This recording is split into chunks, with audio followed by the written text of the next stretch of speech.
Right, Howard, you're back at FrightFest Back, I'm very happy to be back. with another movie, that you didn't write this time. So this is unusual. I was a director for hire, hired gun, as they say. But that's, it's been a good experience and something different. And you wanted to do it, why? When the script landed on your desk, what happened? You thought, Well, when I wanted to do The Ledge, because I had nearly died from a mountain. I've been stuck on the side of a mountain about 10 or so years ago. And I thought I was going to die. I didn't just think I was going to die. I knew I was going to die. I know I didn't. But I really believed it.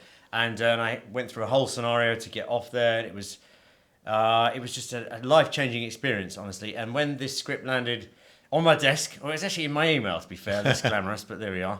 I thought, well, I've got to do it. I really have to do this film. right, I would imagine that you would actually want to relive that experience again, but you clearly did. Very true. But the great thing is, I wasn't reliving it. Someone else was. And it was also good to star a woman. I mean, I wasn't, when I was stuck on the mountain, weirdly, it was serene and beautiful. So it was going to be quite a beautiful death. So, and I wasn't the witness to a murder. I didn't have 4 gnarly bastards after me, and things like that. So, I was in a lucky position. So you basically had no contribution to the script at all. It was just as it was. There were a couple of little changes made, and the situations had to change things a bit as to what we could get. Chop a couple of lines, adapt a couple of lines. But no, essentially speaking, Tom Boyle's the scriptwriter. I was the director, and it was a GFM Evolution film with Fred Hedman producing, Kate Hedman, and there was a lot. In fact, there was a lot of people involved in the production side. It was a bigger budget film than I'm used to, but it was a totally different ballgame. Bonded film and all the responsibilities that comes with. But it's hired gun in this case as a director. Was it pre-cast? Did you know going in who it was? Or you actually chose who the cast were? Yes. So when I came on board, we started the casting process. And we actually tried to get, we did try and get some actors who could climb as well. There's not so many of them out there. David Wayman is one. But yes, Brittany Ashworth I'd met about a year or so prior to shooting, fantastic actress. And loved her in Hostile. She was great in that. Yeah, she's really great. And she does a great job in The Ledge. As does Ben Lamb, who has to play the most horrible character that no one wants to go on holiday with, let's face it. The holiday from hell. And so it's set in the Italian Dolomites, but you shot it in Serbia. Yes, it is exactly that. Originally, the film was set in Yosemite in America. Things changed. I mean, we found that the Italian Dolomites had this dramatic look. I went there for a recce. It was absolutely amazing. But we couldn't shoot there for financial reasons and tax break reasons and this and that.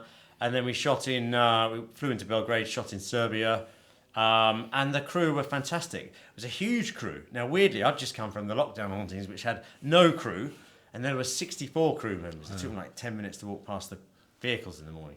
Blimey. I mean, was it dangerous in any way? I mean, obviously it can't be because there's insurance and the actors have to be sort of secure and everything. Yeah. But it does look hairy in places. Well, I'm glad about that. That's the intention. I mean, look,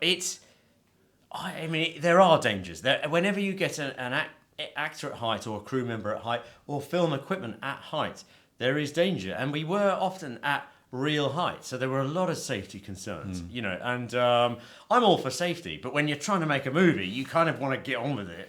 And so those things, to be fair, were quite, were a frustration and were another level to deal with. And it was a tight shoot as well.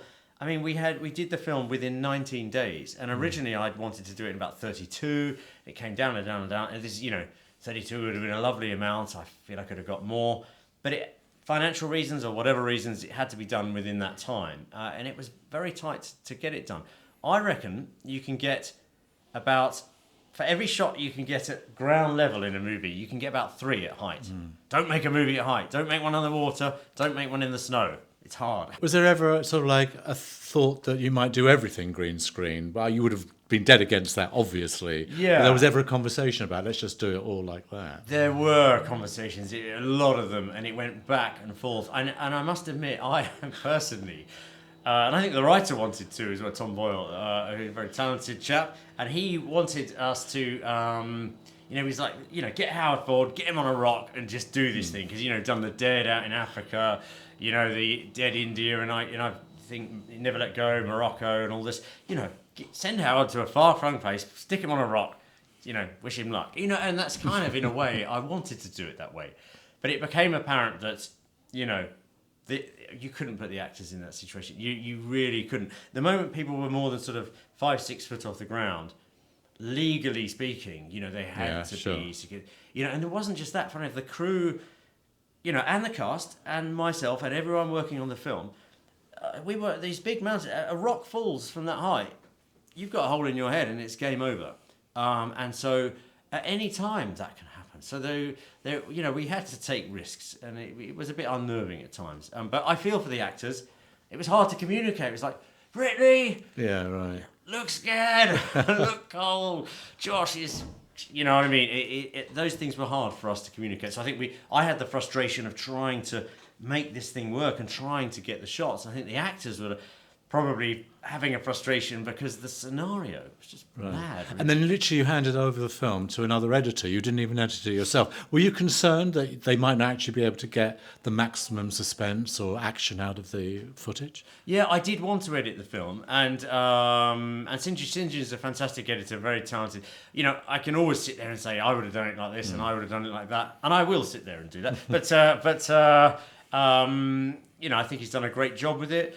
My edit would have looked different. This is the funny thing about it, is that you can edit a movie in a million different ways, and then it's kind of an endless thing. There's so many different ways of doing it. Well, you did a brilliant job with it. It was exciting. It looked fantastic, I have to say that. Thank you. The screen, what a great screen. And we had, fantastic crew, cinematographer, Vlad, Serbian chap, real artist. Very good job. And so I was proud of it. And I think the audience had a good time. Maybe more than they should in some places, but that's okay. That's great. Thanks, Howard. Always a pleasure. Thanks for having me back, Alan. I'm very grateful.